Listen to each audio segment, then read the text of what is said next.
أعوذ بالله من الشيطان الرجيم بسم الله الرحمن الرحيم அஸ்ஸலாமு அலைக்கும் வரஹ்மத்துல்லாஹி தஆலா வபரகாத்துஹு. உஸ்வத்துன் ஹசனா இஸ்லாமிய மகளிர் கல்லூரியில் பேராசிரியராக பணிபுரிந்து வரும் ஆலிமா நஜிமா உங்களுடன் 5 நிமிட மதரசாவிலிருந்து ஒரு சிறிய தகவலை பகிர்ந்து கொள்கிறேன். ஆரம்பமாக இஸ்லாமிய வரலாறு. ஈசா அலைஹிவஸல்லம் அவர்களின் அழைப்பு பணி. அல்லாஹ் தஆலா ஹஜ்ரத் ஈசா அலைஹிவஸல்லம் அவர்களை பனி இஸ்ராயல்களின் நேர்வழிக்காகவும் ஏகத்துவ அழைப்பு பணிக்காகவும் அனுப்பிய காலகட்டம் எப்படிப்பட்டதென்றால், பனி இஸ்ராயல் சமுதாயம் விவரிக்க முடியாத அளவுக்கு வரம்பு மீறி கெட்டு போயிருந்தது. இணை வைத்தலை தங்கள் வாழ்க்கையின் அங்கமாக கொண்டிருந்தனர். துர்க்குணம், போட்டி, பொறாமை, ஆத்ம நோய் பரவலாயிருந்தன. தௌராத்தின் வேத வசனங்களையும் கட்டளைகளையும் தங்களின் விருப்பப்படி சாதகமாக மாற்றிக்கொண்டனர்.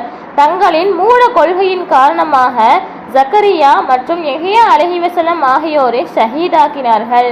இவ்வாறு பாழ்பட்டு போன சூழலில் ஈசா அலைஹிவஸல்லம் அவர்கள் தமது சமுதாயத்தினரை அல்லாஹ்வை வணங்கவும் அவனையே இறைவனாக ஏற்கும்படியும் நேரான பாதைக்கு வரும்படியும் அழைப்பு விடுத்து தமக்கு அருளப்பட்ட புனித இன்ஜில் வேதம், மூசா அலைஹிவஸல்லம் அவர்களுக்கு அருளப்பட்ட தௌராத் வேதத்தை உண்மைப்படுத்துவதாகவும் கூறினார்.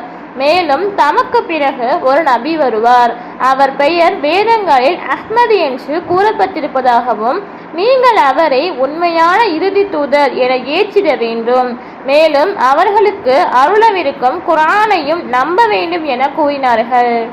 இரண்டாவதாக அண்ணலாயின் அற்புதம். நஜ்ஜாசியின் மரணத்தை அறிவித்தல். ஹபசா நாட்டின் அரசர் நஜ்ஜாசி இறந்த அன்றே நபி ஸல்லல்லாஹு அலைஹி வஸல்லம் அவர்கள் சஹாபாக்களிடம் இது பற்றி அறிவித்தார்கள். மேலும் நமது சகோதரரின் பாவ மன்னிப்பிற்காக துஆ செய்யுங்கள் எனவும் கூறினார்கள். மதீனாவிலிருந்து 1000 கிலோமீட்டர் தொலைவில் ஹபசா தேசம் உள்ளது. இவ்வளவு தூரத்தில் நிகழ்ந்ததை மதீனாவில் இருந்து கொண்டு சொல்வது நபி ஸல்லல்லாஹு அலைஹி வஸல்லம் அவர்களின் அற்புதத்திற்கு தெளிவான சான்றாகும். மூன்றாவதாக ஒரு பல்லை பற்றி. கணவரின் சொத்தில் மனைவியின் பங்கு.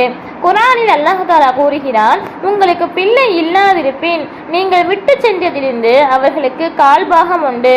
உங்களுக்கு பிள்ளை இருந்தால் அப்போது அவர்களுக்கு நீங்கள் விட்டு சென்றதில் 8இல் 1 பாகம் உண்டு. இதுவும் நீங்கள் செய்திருக்கும் மரண சாசனத்தையும் கடனையும் நிறைவேற்றிய பின்னரே. நான்காவதாக ஒரு சுன்னத்தை பற்றி. நன்மையில் நிலைத்திருக்க துஆ. நபி ஸல்லல்லாஹு அலைஹி வஸல்லம் அவர்கள் ஓதிய துஆ, அல்லாஹும்ம முஸர்ரிஃபல் குலூபி ஸர்ரிஃப் குலூபனா அலா துஆத்திக. பொருள், இதயங்களை திருப்பும் அல்லாஹ்வே, எங்களின் இதயங்களை உனக்கு வழிபடுவதன்பால் திருப்புவாயாக. ஐந்தாவதாக ஒரு முக்கிய அமலின் சிறப்பு. இறந்தவரின் குடும்பத்துக்கு உணவளித்தல். அப்துல்லாஹ் பின் ஜாஃபர் ரலியல்லாஹு அன்ஹு அவர்கள் தெரிவித்ததாவது, ஜாஃபர் ரலியல்லாஹு அன்ஹு அவர்கள் ஷஹீதான செய்தி வந்தபோது அன்னாரின் குடும்பத்தினருக்கு உணவு அனுப்புங்கள், ஏனெனில் உணவை பற்றி நினைக்கப்பட முடியாத சூழல் ஏற்பட்டுள்ளது என நபி ஸல்லல்லாஹு அலைஹி வஸல்லம் அவர்கள் கூறினார்கள். குறிப்பு, இறப்பு நேர்ந்த வீட்டுக்கு உணவு முதலியவற்றை அனுப்புவது நன்மையான செயலாகும். ஆறாவதாக ஒரு பாவத்தை பற்றி. கருமித்தனம். குர்ஆனில் அல்லாஹ் தஆலா கூறுகிறான், கஞ்சத்தனம் உடையவர்கள் பிற மனிதர்களையும் கஞ்சத்தனம் செய்யும்படி ஏவி அல்லாஹ் தஆலா தன் அருளினால் அவர்களுக்கு கொடுத்ததை மறைத்து கொள்கிறார்கள். இன்னும் அத்தகைய நிராகரிப்போருக்கு இழிவான தண்டனையை நாம் சித்தப்படுத்தி வைத்துள்ளோம். ஏழாவதாக உலகத்தை பற்றி. உலக பொருட்கள் இங்கேயே இருக்கும். குர்ஆனில் அல்லாஹ் தஆலா கூறுகிறான், இவையெல்லாம் இவ்வுலக வாழ்க்கையிலுள்ள நிலையில்லா அற்ப சுகங்களே என்று வேறில்லை.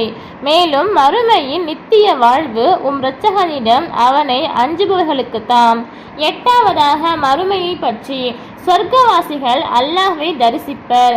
பௌர்ணமி நிலவை பார்த்த நபி ஸல்லல்லாஹு அலைஹி வஸல்லம் அவர்கள், நீங்கள் தம் இரட்சகனை இந்த நிலவை பார்ப்பது போன்று பார்ப்பீர்கள்.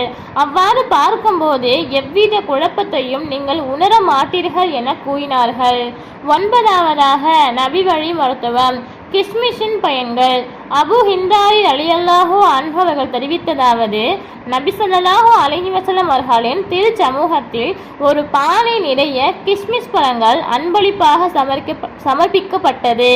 அதன் மூடியை திறந்த நபி ஸல்லல்லாஹு அலைஹி வஸல்லம் அவர்கள், அல்லாஹ்வின் பெயர் கூறி சாப்பிடுங்கள் என்று கூறிவிட்டு, கிஸ்மிஸ் ஓர் சிறந்த உணவாகும். இது நரம்புக்கு வலுவளிக்கிறது, உடலில் மினுமினுப்பை ஏற்படுத்துகிறது என அருளினார்கள். 10ஆவதாக அன்னலாரின் அறிவுரை. உலகளவு பாவம். அல்லாஹ் தஆலா கூறியதாக நபி அவர்கள் கூறினார்கள், என் அடியானே, நிச்சயமாக நீ என்னை வணங்கிக் கொண்டே என்னிடம் மன்னிப்பிற்கான நம்பிக்கை கொண்டிருந்தால் நான் உன்னை மன்னித்து கொண்டே இருப்பேன். என் அடியானே, எனக்கு இணை வைக்காத நிலையில் உலகளவு பாவத்துடன் என்னை சந்தித்தாலும் நானும் உலகளவு மன்னிப்புடன் உன்னை சந்திப்பேன். அதாவது உலகளவு பாவத்தையும் மன்னித்து விடுவேன். அல்ஹம்துலில்லாஹ். அஸ்ஸலாமு அலைக்கும் வரஹ்மத்துல்லாஹி தஆலா வபரகாத்துஹு.